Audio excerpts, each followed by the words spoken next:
అది కూడా చూడొచ్చు మీరు. చేశారు, కరెక్టే. నాగబాబు గారు కూడా ఆవిడకి ట్వీట్ చేశారు. ఆవిడ ఆరోగ్యాన్ని పురస్కరించుకొని ఆయన వెళ్ళారు. దాని గురించి ఎవరికి ఎలాంటి అభ్యంతరాలు ఉండవు. ఎందుకంటే అందరూ కూడా ముందర ఫస్ట్ లేదండి మీరు బయలుదేరండి. బట్ ఒక ఇంపార్టెంట్ డెసిషన్ తీసుకునేప్పుడు అది ముందర ఎజెండాలో ఫస్ట్ పాయింట్ ఉంటుంది. ఏది 44th అన్నీ అయిపోయిన తర్వాత చివరిలో ఉండదు. అది ఫస్ట్ పాయింట్, కీలకమైన నిర్ణయం. ఫస్ట్ పాయింట్ దగ్గర అది వారు ఉండగా జరిగిందా లేకుండా ఆయన వెళ్ళిపోయిన తర్వాత జరిగిందా దాని మీద ఒక ఫైనల్ కాల్ తీసుకున్నారా అనేది అడుగుతున్నా నేను. ఇందులో మీరు నచ్చుకోవాల్సింది బాధపడాల్సింది ఏం లేదు. బాధ ఎందుకు సార్, ఇంత డీప్ గా మేమైతే అడగల. పవన్ కళ్యాణ్ గారు ఉన్నారా లేరా అనేది డీప్ సరే, ఆ అంశం వదిలేద్దాం.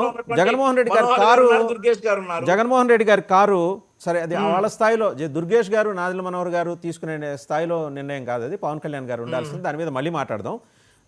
ఇప్పుడు నిన్న జగన్మోహన్ రెడ్డి గారి కారు తీసుకెళ్లారు కదా, ఈ రోజు ఎన్నింటికి ఆయన అరెస్ట్ చేస్తున్నారు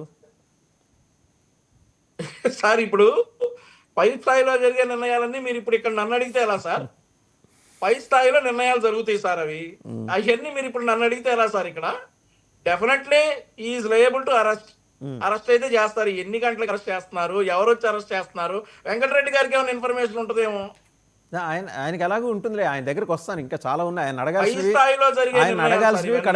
చాలా ఉన్నాయి. ఒక మాజీ ముఖ్యమంత్రి సార్ డెఫినెట్లీ అర్ధరాత్రులు వెళ్ళిపోయి ఆయన ఎక్కడైతే అక్కడ ఉన్నాడో అక్కడైతే అరెస్ట్ చేయరు.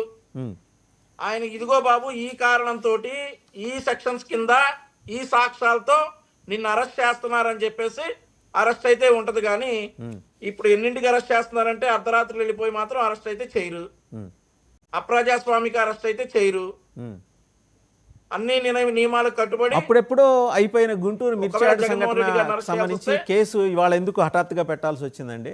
అప్పుడే పెట్టచ్చు కదా, అప్పుడెప్పుడో అయిపోయింది గుంటూరు మిర్చి యాడ్. అది ఈ రోజు ఎందుకు హఠాత్తుగా తెర మీద తీసుకొచ్చారు? గుంటూరు ఎస్పీ గారి నెంబర్ 8688311300 అండి. మీరు ఆయన అడగాల సంగతి. అప్పుడు దాకా ఎందుకు పెట్టలేదు? బండారు వంశీకృష్ణ గారు ఒకటి ఏంటంటే, ప్రభుత్వంలో క్యాబినెట్ లో నేను లేను కాబట్టి అవి నేను చెప్పను. ఇది అడిగితే ఎస్పీ గారిని అడగండి. రిలాక్స్ అవ్వండి. రిలాక్స్ అవ్వండి. మిగిలిన వాళ్ళ దగ్గరికి వెళ్ళి మళ్ళీ మీ దగ్గరకు వస్తాను. లక్ష్మీకాంత్ గారి దగ్గరికి వెళ్దాం. లక్ష్మీకాంత్ గారు, లేదండి ఒక కీలకమైన నిర్ణయం 44,000 ఎకరాల భూ సమీకరణ అయి ఉండొచ్చు. ఎందుకంటే ఇంతకుముందు సిఆర్డీఏ తీసుకుంది కూడా భూ సమీకరణ, ల్యాండ్ పూలింగ్ ద్వారానే తీసుకున్నారు.